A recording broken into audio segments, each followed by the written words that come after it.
So I made a video early last month about how I thought the current trend of large language model, AIs, would impact the software development industry over the next handful of years. Since that time, there's been a lot more discussion about that, a lot of it driven by the release of ChatGPT-4o. Now, that release has caused a lot of people to buy even more into the hype. Some of those people are in the comments on this channel, some have even been from major news outlets, and that makes sense. The hype says that within a handful of years we will have human form factor robots with roughly human intelligence for what could be the current price of a luxury car. Or the haters say that LLMs will soon be as dead as NFTs. As always, or at least almost always, the truth surely lies somewhere in between, but where? We know there's going to be disruption in the job market. Indeed, AI has already caused issues in the job market. I've talked about that several times. We're starting to see companies reporting that they're using fewer programmers due to AI or holding off on hiring due to AI. For example, BP is saying they're now needing 70% fewer coders, looks like contractors. And yet, the number of times AI was mentioned on earnings calls this past quarter was a fraction of the number of times it was mentioned in any of the previous 4 quarters. So which is it? Is it cutting into programmers a lot, or is it dying out? Right now, we don't know. It's possible the staff reductions are only temporary and that the code quality will be poor enough that they need to hire more programmers to fix it. We won't know that for a while, and neither will those companies. Lots of bugs take a while to get noticed, especially when you're not actually trying to find them. And we don't know how the numbers of programmers reduced at companies like BP compared to the numbers of programmers that are being hired because of AI. So at the moment, while things are in flux and companies are making bets and we don't know which way the bets will turn out, what do? I say we try to look further ahead. We try to look at the fundamentals and try to guess how we think it's most likely to end up, if not when. If it's a bubble, it'll pop. They always do, although it's basically impossible to predict when they will pop. If it's not a bubble and the hype is correct, it's going to be a huge societal disruption, and if that's the case, it's going to be really hard to plan for. Or both. Back in 99-2000, there was a bubble in tech startups, and it popped, and there was a drop in overall tech sector jobs that didn't start growing again until about 2004. But the underlying tech was real, and it was valuable, and it enabled the internet as we know it today. The promise of the internet back then took 15 years or so from the start of the bubble to really take off, and maybe that's the kind of timeline we're talking about. It's kind of hard to know yet. Which means we need to know what we can about whether this is a hype bubble and will pop soon, or a tech that's fundamentally disruptive. And where we have to start that investigation, because it's the best data point we have right now, is with ChatGPT-4o. And based on what I've seen so far, I think it's pretty clear that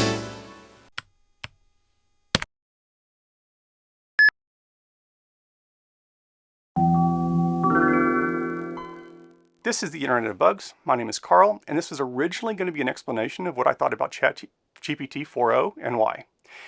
And it still is, but it ended up being a little more ranty at the end. Hopefully you'll stick with me till then. So to start with, ChatGPT-4o is much faster than I expected. It's very fast, and that's great. Aside from that, though, I'm not really impressed.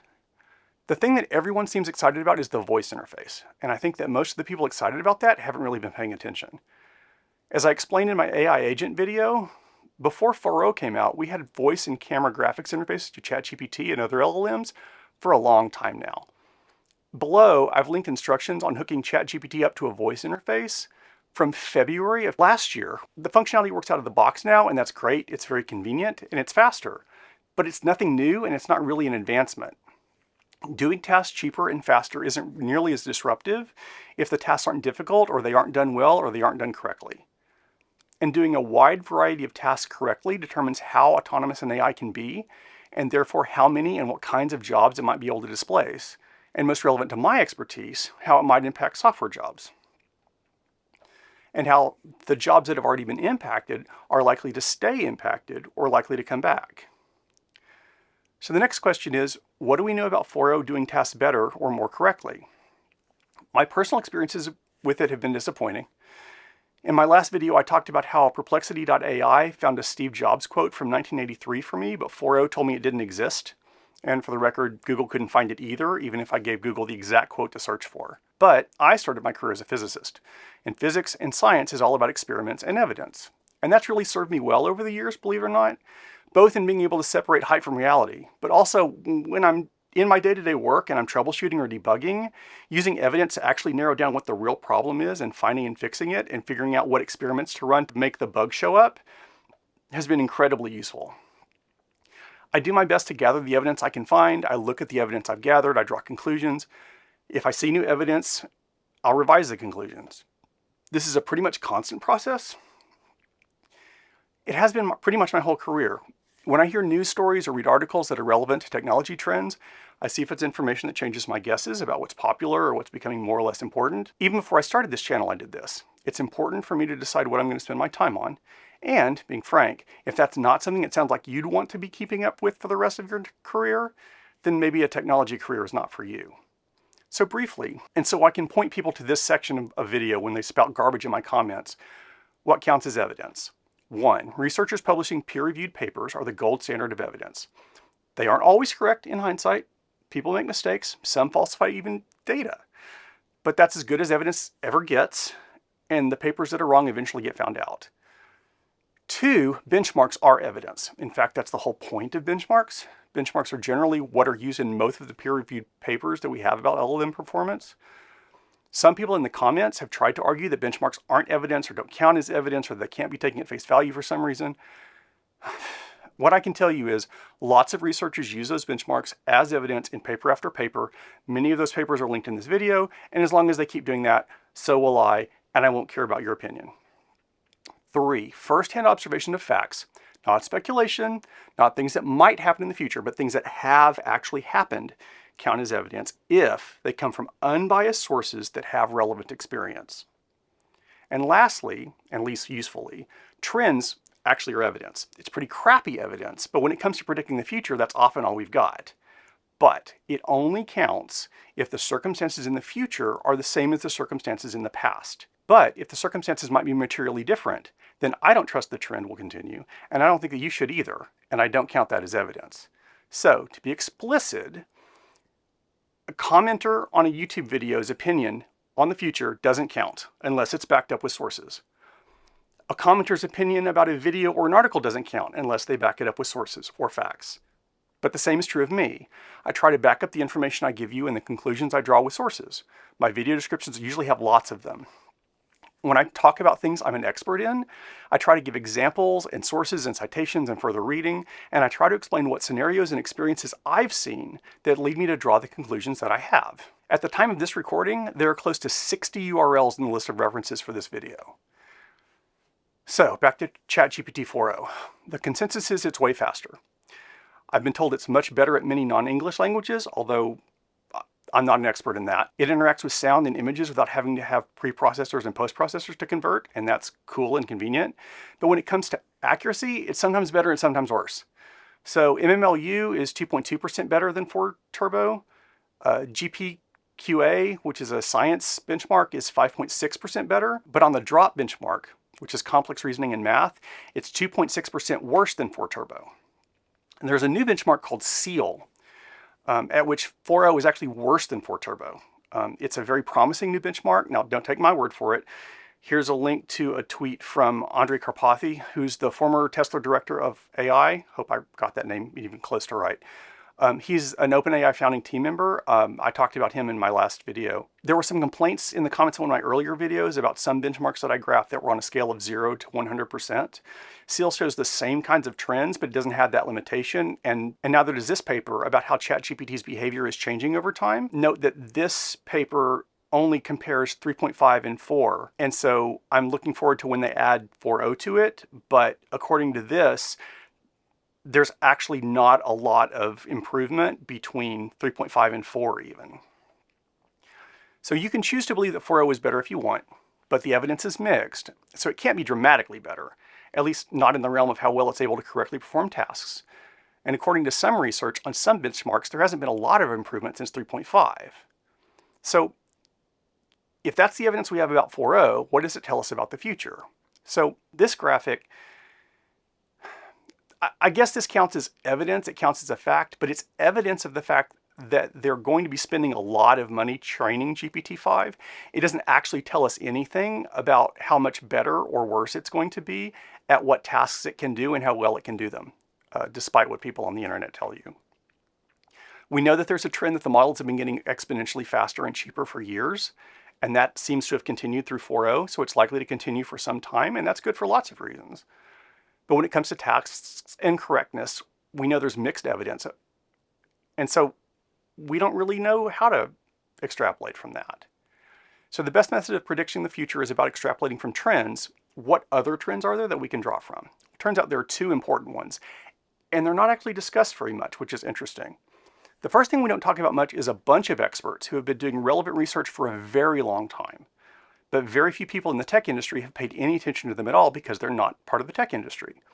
These people are psychologists and ethicists and philosophers who study not what neural networks can do, but why humans are predisposed to be particularly gullible about the sentience of AI. It turns out that the human brain seems to be hardwired to believe that things that we interact with have thoughts and feelings and desires and such and such. I'll put links down below. There's a very long history of people attributing thoughts and wants and desires to everything from weather and nature to tools to pet rocks. And not only do we naturally tend to believe that non-human things have thoughts and feelings, but LLMs have been giving attributes that make us even more likely to believe it.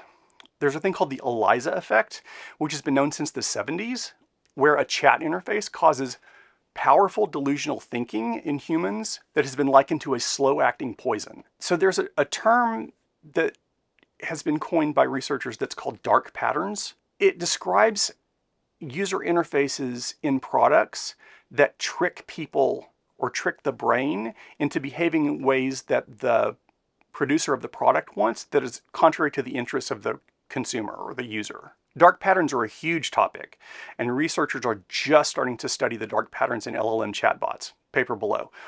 But two recent other papers on dark patterns are particularly relevant to ChatGPT-4o. One of them is about how synthetic voices impact human decision-making, and the other is about how cuteness is a dark pattern. Does the fact that 4o has not only synthetic voices, but cute affects like giggling, does that influence what people think of 4o? That specific research hasn't been done yet, but based on past findings, I expect it's going to be very revealing when it happens. But we know that, intentionally or not, LLM chatbots have been designed in a way known by psychologists and ethicists to trick humans into believing that they're intelligent. And that trend is getting worse and shows no indication of getting better. One more trend that's relevant to all this, it's been going on for at least 8 years with respect to AI specifically, and a whole lot longer in general. So for once, I'm only going to go back as far as 2016 for brevity's sake. I could go back farther, but it would be less relevant. So last year, we found out in a lawsuit deposition that Tesla faked a self-driving demo in 2016. The Independent, which is an outlet in the UK, recreated a Tesla demo in 2022 and found that it actually crashed right into a cutout of a child, as opposed to what the Tesla demo did. Okay. Enough of Tesla, let's talk about Google for a minute. So in May of 2018, Google famously faked its duplex AI demo. Oh, and Google faked their Gemini AI demo in December of 2023, so they didn't learn much. Recently, Google claimed that their DeepMind created 2.2 million new materials. VidActual researchers said, quote, "We examine the claims of this work and unfortunately find scant evidence for compounds that fulfill the trifecta of novelty, credibility, and utility." In other words, very few of the 2.2 million compounds that Google claimed are of any use or haven't already been discovered. A Google VP recently released a thing that said, quote, "In addition to designing AI overviews to optimize for accuracy, we tested the feature extensively before launch. This included robust red teaming efforts, evaluations with samples of typical user queries, and tests on proportion of search traffic to see how it performed. And yet, Google AI said that we should eat at least one small rock per day and add about 1/8 of a cup of glue to pizza sauce." So we can really trust Google. Let's talk about Amazon. So Amazon's AI checkout technology, the Let's Walk Out technology, turned out to be thousands of remote workers in India instead of an actual AI.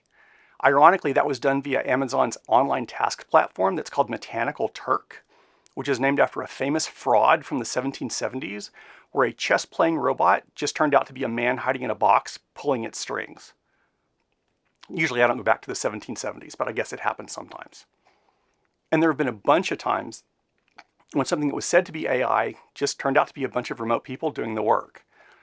So GM's Cruise self-driving car technology used 1.5 remote humans for every vehicle on the road to, quote, remotely control the car after receiving a cellular signal that it was having problems.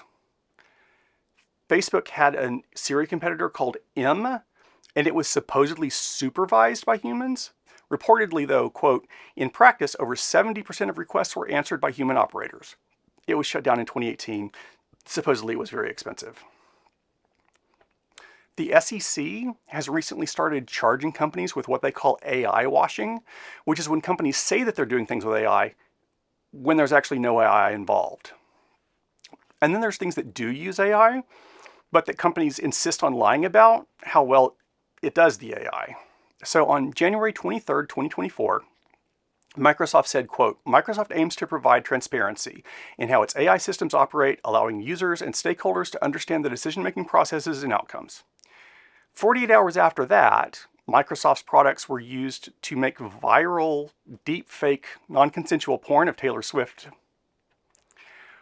After the Taylor Swift deepfake porn went viral, it was reported, quote, a Microsoft AI engineering leader says he discovered vulnerabilities in the OpenAI's DALL-E 3 image generator in early December, allowing users to bypass safety guardrails to create violent and explicit images, and that the company impeded his previous attempt to bring public attention to the issue. So much for transparency. The Rabbit R1 demo showed a bunch of things that reviewers said just don't work, and it turned out to be just an Android app. The Humane AI Pen gave false information in its demo video, and then the company quietly re-edited the demo with new audio to make it look like it gave the right answers. The AI Pen was famously called the worst product a particular reviewer had ever reviewed. What about OpenAI, though? Have they been caught lying about demos? Quote, perhaps the most widely touted of GPT-4's at-launch zero-shot capabilities has been its reported 90th percentile performance on the uniform bar exam. Well, new reports say it was actually in the 15th percentile of those that took the test for the first time.